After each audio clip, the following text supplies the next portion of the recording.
మన vintage collections, Kadambari collections, పూర్ణిమ prints లో ఎంత కొంటే అంత ఉచితం. విలేజ్ అందాల నుంచి స్టార్ట్ అయింది జర్నీ.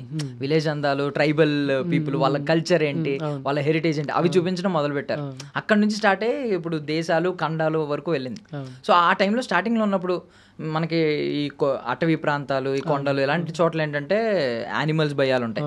ఈ స్నేక్స్ ఇలాంటివన్నీ, కొన్ని విష పురుగులు, పాములు, ఇలాంటి భయం ఉంటుంది. అంటే నేను లాస్ట్ టైం చూసినప్పుడు మీ కిడ్నాప్ ఎపిసోడ్ ఒకటి నన్ను భయపెట్టింది. సో ఇలాంటివి పోనీ అంటే ఈ స్ట్రగుల్ ఓకే, మజిల్ కరిగించుకోవడం, కరిగించిన ఒళ్ళొంచైనా ఏదో రకంగా నేను వెళ్ళాలి ముందుకెళ్ళడం అనే మోటివేషన్ ఓకే. బట్ ఇలాంటి లైఫ్ థ్రెటన్ ఇన్సిడెంట్స్ ఎదురవుతున్నప్పుడు ఒక భయం అనేది వస్తుంది కదా తెలియకుండానే. అంటే నేను లైక్ ఈ భయాన్ని నేను వదిలేశాను ఫస్ట్ రోజే. ఎందుకంటే ఏమీ చేయకుండా చనిపోయే కన్నా, ఎగ్జాంపుల్ చెప్తాను. చాలా లైఫ్లో మొన్న రీసెంట్గా అహ్మదాబాద్లో ఫ్లైట్ క్రాష్ అయింది.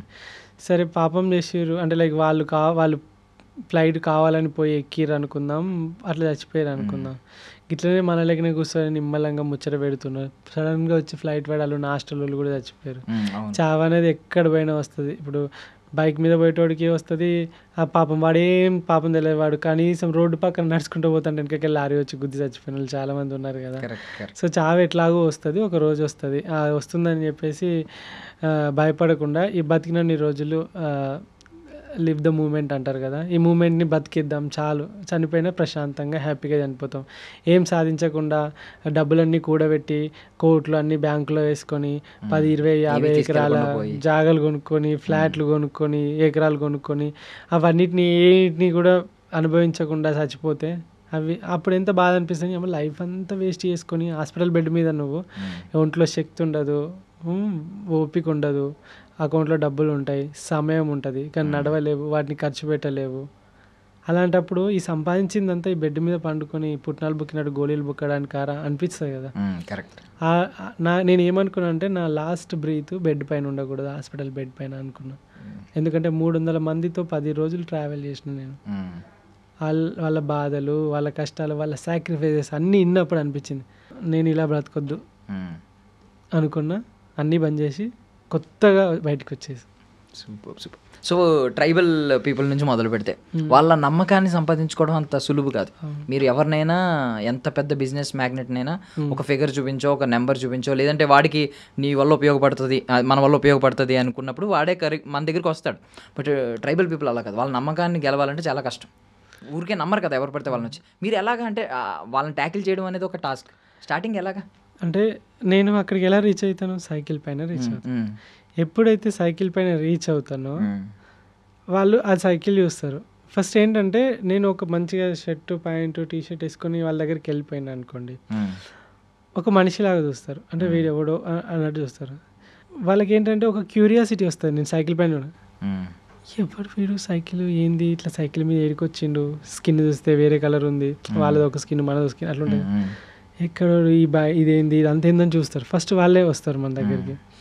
అలా ఎదుటివాడు మనపైన ఆసక్తి చూపిస్తున్నప్పుడు వాళ్ళతో కలిపోవడం ఈజీ. ఎందుకంటే వాడు మనల్ని తెలుసుకోవాలనుకుంటున్నాడు. మనమే వాళ్ళ దగ్గర ఆసక్తి కలుస్తున్నప్పుడు వాడు నా దగ్గర ఏమో ఉన్నది కాబట్టి వీడు వస్తానని చెప్పేసి అనుకోవడం వేరే.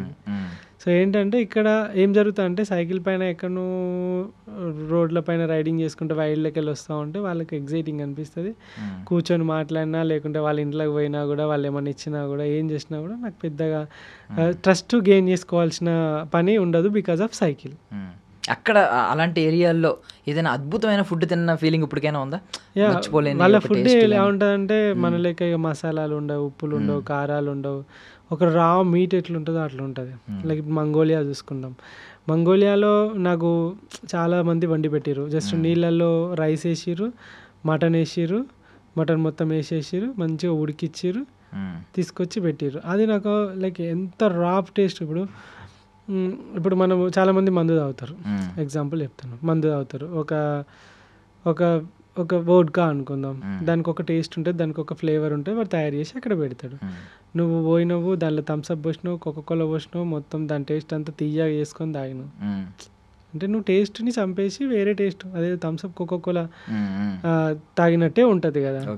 సో ఇక్కడ ఏంటంటే రా మీట్ అంటే పచ్చిది కాదు, వండిందే, కానీ దాని ఫ్లేవర్, దాని tender, and the food authentic food. అంటే వాళ్ళు ఎందుకురా అట్లా తింటారు అని అంటే వాళ్ళకి మసాలాలు అవి దొరకక కాదు, అలాంటి ఫుడ్ తింటేనే అక్కడ సర్వైవ్ కాగలుగుతారు కాబట్టి ఆ ఫుడ్ తింటారు వాళ్ళు. అండ్ మనం కూడా చూడొచ్చు కదా, ఒక 100 సంవత్సరాల క్రితం మన యాన్సెస్టర్స్ ఎట్లున్నారు, ఇలానే బతుకుంటారు కదా, ఆదిమానవుడు ఎట్లా బతికిండు ఇలానే బతుకుంటారు కదా. అలాంటి లైఫ్ని మనం మనకైతే టైం మిషన్ అయితే లేదు వెనక పోవడానికి, కానీ టైం మిషన్ లేకున్నా కంట్రీ దాటితే ఇలాంటి వాళ్ళు చాలామంది ఉన్నారు, ఇంకా అలానే బతికే వాళ్ళు చాలామంది ఉన్నారు. వాళ్ళందరిని చూసినప్పుడు అనిపిస్తుంది ఓకే నేను ఇలా కూడా బ్రతకొచ్చు. ఒకవేళ ఏం దొరకనప్పుడు మనం ఇప్పుడు మన అమ్మ అంటది, అరే కరివేపాకు లేదురా తీసుకురా పోరా అంటే కూర ఏం బాగోదు అని అంటారు, మసాలా అయిపోయింది వేయకుంటే ఏం బాగోదు అని అంటారు కదా, నూనె లేకుంటే కూర ఎట్లా వండుతారు అని అంటారు, రైట్. సో ఇక్కడ ఉన్న సిచ్యువేషన్స్ ఇవన్నీ లేకుండా తినొచ్చు, ఎలా అయినా బ్రతకొచ్చు, బతకాలనుకుంటే ఎలాగైనా బ్రతకొచ్చు అని అంటారు కదా. ఎలాగైనా బ్రతకొచ్చు, కడుపు నాలుకకు రుచిగానే ఉండాలని అవసరం లేదు, కడుపు నిండి అది శక్తిని ఇస్తుందంటే అది ఎలా ఉన్నా పర్లేదు. నా నాలుక రుచి మర్చిపోయింది, ఎందుకంటే లైక్ వేరే కంట్రీస్లో ఉప్పు కారాలు మసాలాలు దొరకవు, పచ్చళ్ళు ఇవన్నీ దొరకవు, అన్ని డిఫరెంట్ ఫుడ్లు డిఫరెంట్ కల్చర్లు. సో కాబట్టి అన్ని కల్చర్ల ఫుడ్లు అన్నీ తిన్నప్పుడే మనము ఒక ట్రూ ట్రావెలర్ అవుతాం.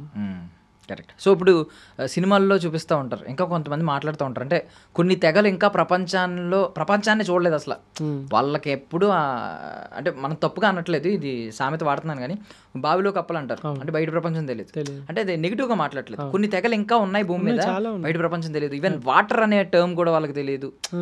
ఇలాంటి చూసారు ఏమన్నా తెగలు ఎదురైనా ఇలాంటి? మంగోలియాలో ఇప్పుడు నేను డ్రోన్ తీసుకెళ్ళాను, అక్కడికి డ్రోన్ చాలా రేర్గా వాడరు అక్కడ ఎవరు, అసలు వాళ్ళ దగ్గరికి వేరే వాడు బయటకు వాడు. అలాంటి ఒక 800 కిలోమీటర్ల డెజర్ట్ రైల్లో నేను డ్రోన్ తీసుకుపోయి డ్రోన్ ఎగిరేసినప్పుడు వాళ్ళు షాక్ అవుతారు.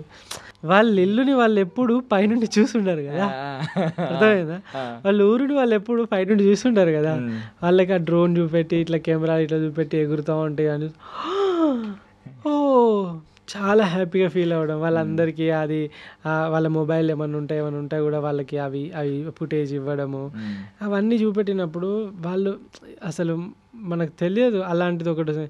అండ్ నేను కూడా లైక్ ఇప్పుడు కొన్ని రెస్టారెంట్లలో ఇట్లా పోగానే అది రోబో వచ్చేసి ఫుడ్ తెచ్చి ఇచ్చిన తర్వాత అది అట్లనే నిలబడి చూస్తూ ఉంటాను అన్నట్టు.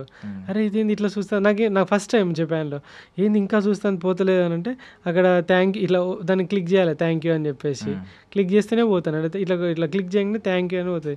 నేనేమో అది చూస్తాను, అది ఇంకా పోతలేదని నేను చూస్తాను, లాస్ట్ పక్కన ఉన్న వాళ్ళు ఇట్లా క్లిక్ చేయపోతాను అంటే క్లిక్ చేయగానే పోయింది.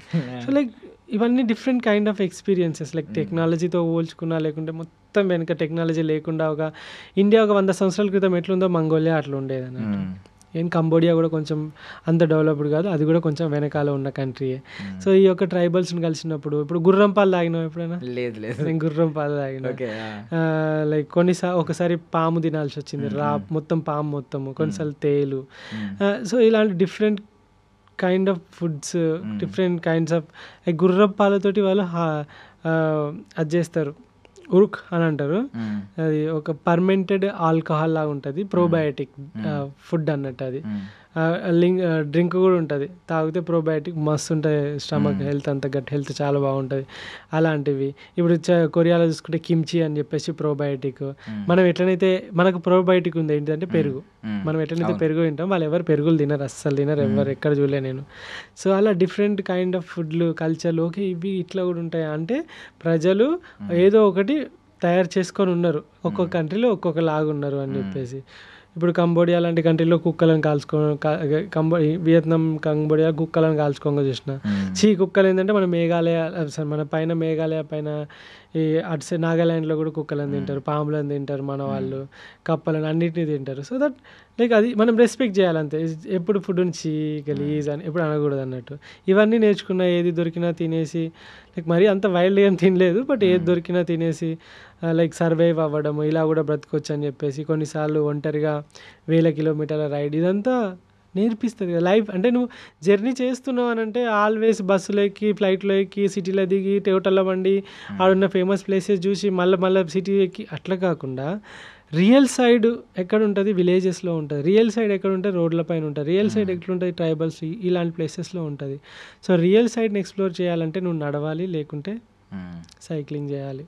కరెక్ట్. అంటే ఇప్పుడు ఎంత పెద్ద పెద్ద పెద్ద డిజైనర్స్ ఉంటారు, లైక్ ఇంటీరియర్ డిజైనింగ్ నేర్చుకున్న వాళ్ళు, ఎక్స్టీరియర్ వాళ్ళు, సివిల్ ఇంజనీర్స్ కావచ్చు, ఆర్కిటెక్ట్స్ కావచ్చు, వాళ్ళందరి డిజైన్ల కంటే గొప్ప డిజైన్ దేవుడు చేసింది కాబట్టి, నేచర్ కాబట్టి. స్వచ్ఛమైన మనుషులు, స్వచ్ఛమైన ప్లేసెస్ అన్నీ మనం ట్రైబల్ ఏరియాస్ కావచ్చు, విలేజెస్ కావచ్చు, అక్కడే చూడగలుగుతాం. సో మీరు ఈ ఎక్స్పీరియన్స్ అంతా బాగుంది.